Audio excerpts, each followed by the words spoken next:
நீ செமடா செம உன்னதான்டா வச்சுக்கணும். நீ தான்டா டைட்டில் வினர்.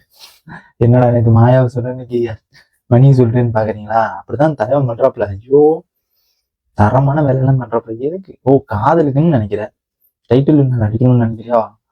செம நீ விளங்கிடுவ. செம. ஆனா ஒண்ணு பண்ணாங்க போறேன். ஐயோ ஐயோ என்ன பண்ணாங்கிறது நான் இந்த வீடியோல சொல்றேன். அந்த இந்த வீடியோக்கு போறதுக்கு நான் நம்ம சேனல் புதுசாக இருந்தீங்க சப்ஸ்கிரைப் பண்ணிருங்க. இந்த வீடியோக்கு லைக் பண்ணிருங்க. வாங்க நம்ம இப்போ வீடியோல போகலாம். என்ன நடந்துச்சுன்னா காலைல வந்துட்டு சைலண்டா மூவ் பண்றாங்க. சைலண்டா என்னடா சைலண்டா மாயாவை மூவ் பண்ண மாதிரி ஒரு ஆளை மூவ் பண்றாங்கிற மாதிரி நம்ம அனன்யா உள்ள வந்திருந்தாங்க. நம்ம எப்பயும் போல பிக் பாஸ் ஹவுஸ்ல எப்பயுமே லாஸ்ட் வீக்ல உள்ள வருவாங்கன்ட்டு நம்ம எல்லாருக்குமே தெரியும்.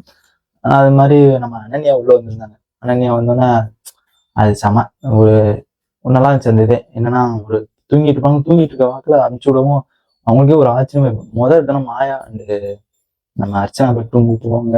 போகும்போது செம்ம ஷாக்கிங் ஆயிடுவாங்க. செம்ம இருந்துச்சு அது ஒண்ணு. அண்ட் அதுக்கப்புறம் அதுல ஐயோ செம்ம இதா சொன்னாங்க போறோம். அச்சோ நானும் மிரண்டு போயிட்டேன்.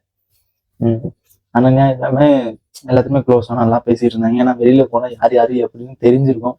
அண்ட் அதையும் எதிர்பார்க்காம நல்லா தான் பேசிட்டு இருந்தாங்க. அதுக்கப்புறம் நம்ம தலைமை ஆரம்பிச்சிட்டாப்ல. ஐயோ ஐயோ நம்ம வந்தா விஷ்ணு ப்ரோ சொல்றாப்ல நம்மள்ட்ட பேச மாட்டாங்களோ. லே நீ தாண்டா கை கொடுத்த. அதுவும் கிச்சன்ல கை கொடுக்குறாங்க. கை கொடுத்து பேசிட்டு எல்லாம் அங்கனே கொஞ்ச நேரம் நின்று பேசிட்டு தான் இருக்காங்க. கேட்டா என்ன சொல்றாங்க, எங்கள்கிட்ட எல்லாம் பேச மாட்டாங்களோ அப்படிங்கிற மாதிரி ஒரு கதை பிட்ட போட்டு விடுறாங்க. எதுக்கு? பேசுனதுதான் தெரிஞ்சு போச்சு. இது என்னடா பேசுறது பேசாதது என்னடா? ஆனா பேசினாங்களே.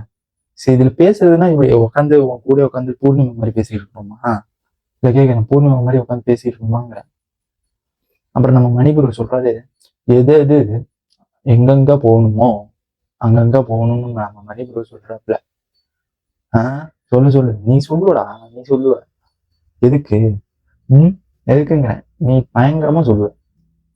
ஆனா ஒன்னா மாதிரி பின்னாடி பின்னாடி நின்று விளையாண்டுட்டு சொம்ப தட்டிட்டு மாயா கென்றனா விஜய் சொம்பு தட்டுறேன், விஷ்ணு கென்றானா தினேஷ் சொம்பு தட்டுறேன், தினேஷ் கென்றானா நீ சொம்பு தட்டுற.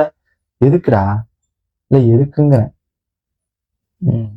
பாக்குற மணி அவங்க கூட இருக்க உனக்குதான் ஆபத்துங்கிறது நான் பாக்குறேன். உன் கேம் நீ தனியா விளையாடு, எல்லாத்துலயுமே சேர்ந்துட்டு விளையாடு.